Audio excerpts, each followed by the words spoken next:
Welcome to a man with too much free time on his hands. Here we go. The Total War Political Compass, judging how games range from quality to price. Let's begin. And we're going to be starting off, of course, with Rome Total War. I think that is the best place to start. And we'll be judging it based off how it was at the time, and all its DLC or expansions included. So basically, if it's up here, then it's a high quality game, but at a very good price. If it's down here, low quality, but low price. This is the line of fairness. As long as it's on this line here, I think it's a good deal. If it's below, then it's a very bad deal. Sort of like EA would be down here. And then that homeless guy a couple of blocks away who used to be a game developer, he created games over here. Alright, Rome. The game and 2 expansions. But Alexander was pretty low quality. It was rushed.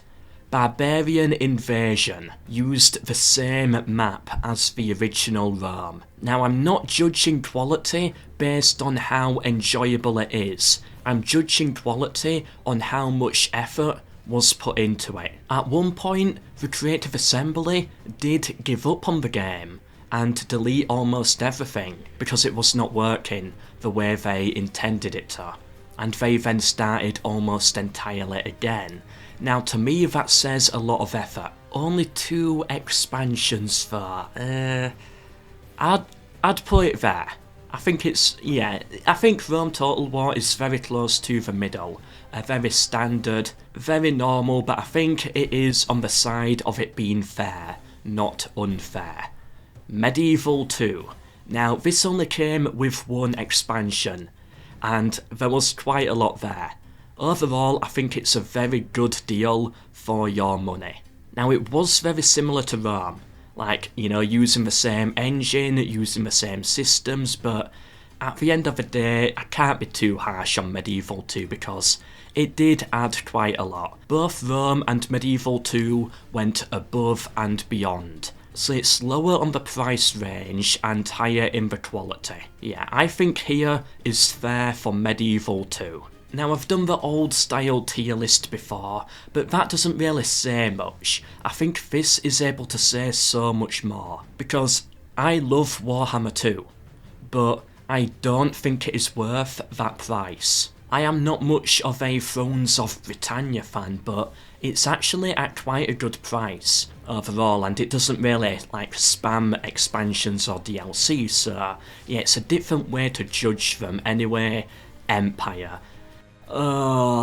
Like, it had effort put in, but it didn't turn out that good, and I think I do have to factor that in.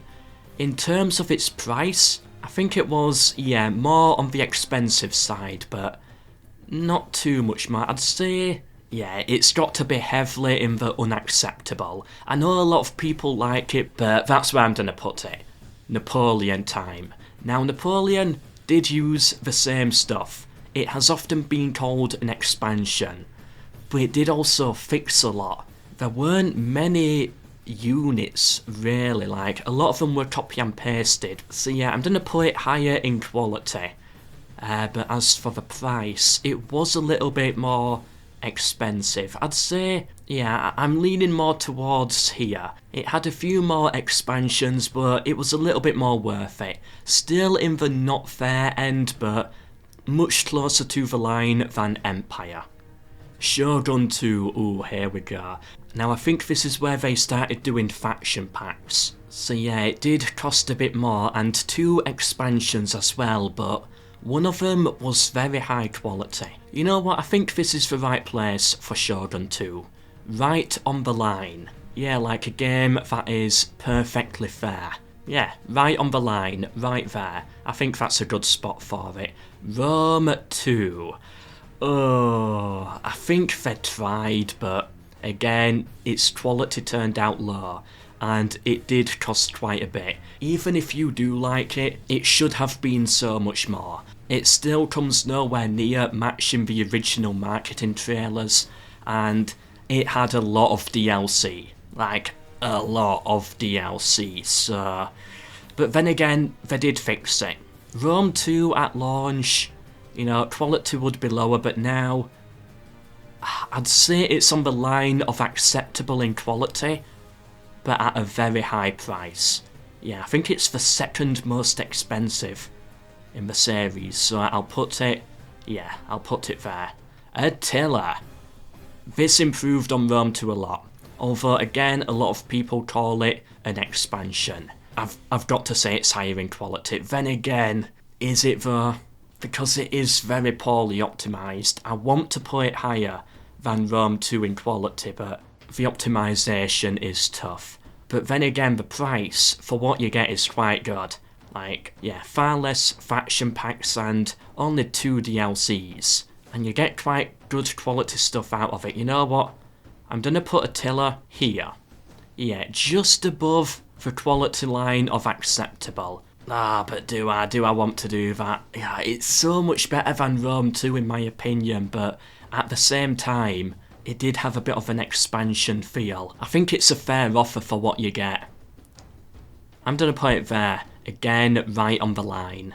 Yeah, I think that's a good spot. Again, judging them based off how they were at the time. For example, if you're looking at the price here, Napoleon's DLC policy was seen as more unacceptable at the time, but now it's sort of the norm.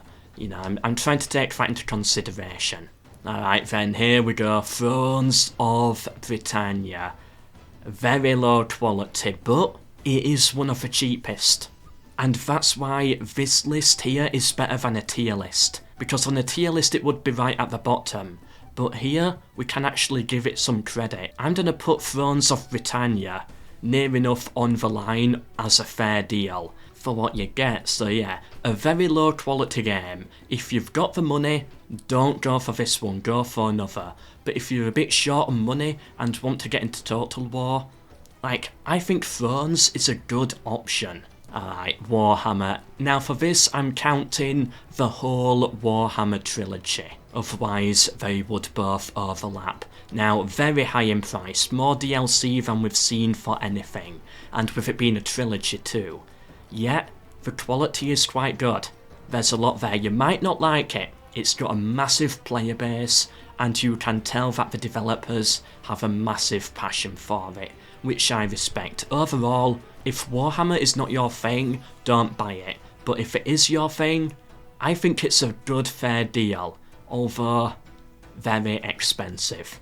Yeah, I'm gonna put all of Warhammer right up there. High quality, but a very high price. Three Kingdoms, here we are. Had a few DLC. Not as many as I expected though, but then again, it did get cut off a bit early.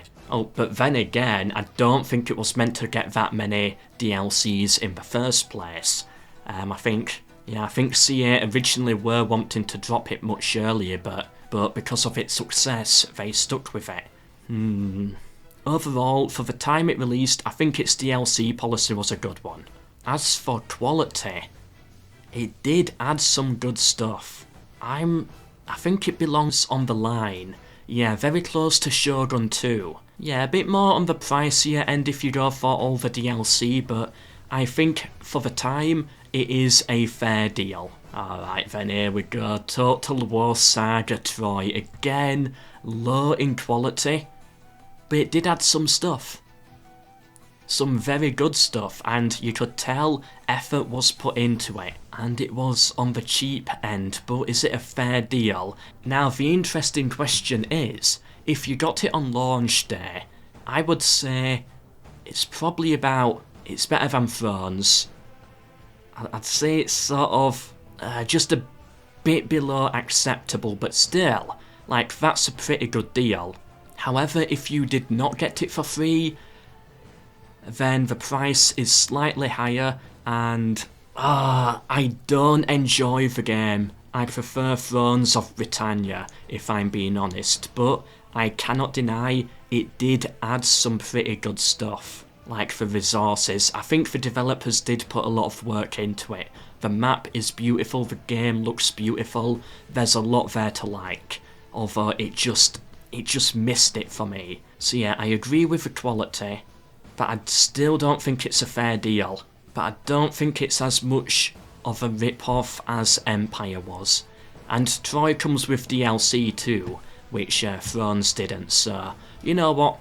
Troy goes there. I'm happy with that, but I've got one more that I want to post right now. Total War Arena, a free-to-play game that in my opinion did the quality really well. I really wish they could have kept on with it. You know what? It's definitely on the very low price end. Where would I judge its quality though? You know what, I think, yeah, it doesn't really matter exactly, you know. It's high quality game that was free. Although it did, you know, it did have in-game purchases. You know what, there. I think that is actually a very fair spot for it. Now, MELKOR, why are you doing this video? Well, there is actually a purpose behind it. Sega, who owns CA, has announced that they're going more for super games. What does that mean? Well, that means they're now aiming more for this category here. High quality, but high in price. Before, their usual standard is about here, and then sagas are down here. So yeah, if you want to know the general direction CA is going in, they're going up in that direction. High price and high quality. And after doing the survey, it seems that people do sort of prefer that. Of course, you'll always have people who prefer the original, you'll always have people who prefer the sagas, but overall, most people do prefer this system here. As long as it is on the line. If it dips below the line, then it's going to cause an issue. People are going to be unhappy. But if CA can get the right spot where it's on the line, or above the line, then I think this idea could really go far, and I'm looking forwards to seeing what CA can do with it. One final thing, I want to see what the best deal is. So, I think it's a bit obvious. The best deal for your money is Total War Arena, although, remember what I said at the start? The homeless guy a couple of blocks down, who used to be a game developer, he developed games on this side here. And I say that because at the end of the day, you cannot survive putting in so many hours for so little. And that's why Arena got cancelled. And Troy right now is no longer free, so that one doesn't really count. Your best deal is Medieval 2 at the present moment. The worst deal is not Thrones of Britannia, that's an okay deal. I'd say it's actually either Empire or Rome 2. I'd say Rome 2 is a better game, and if you want to buy one of them, go for Rome 2, but only if you've got the money to go into it. Anyway, let me know what you think. Do you agree or disagree? Let me know down below in the comments. Hey, who'd have thought? Warhammer fans are Nazis. I have been MELKOR, and I hope to see you in the next one, tomorrow's video, but for now, Melgon.